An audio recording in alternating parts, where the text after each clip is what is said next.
Plus, we talked to the attorney now representing former OU President David Boren as sexual misconduct allegations surface. News on 6's Amy Kaufman is on our top story as the news starts now.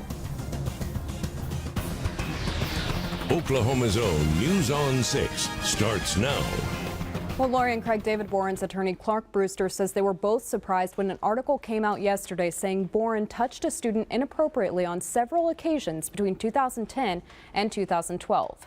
But Brewster says this didn't happen, and that same man reached out to Boren on Friday requesting money for his silence. Now, in the non-doc article, a former student named Jess Eddy, who was Boren's teaching assistant at the time, says he went on a trip with Boren and other OU administrators to Houston.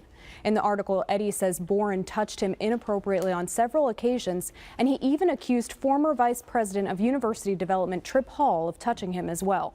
Now, about 2 weeks ago, Brewster says Eddy reached out to him saying the complaint to the university came from a third party as hearsay and was just a rumor. He then went on to tell Brewster that this never happened.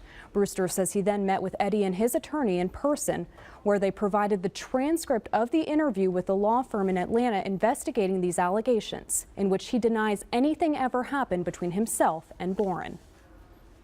I reached out to Jones Day and said, listen, if the complaint that's being investigated is coming from a person who's completely repudiated its truth, how do you continue to investigate this?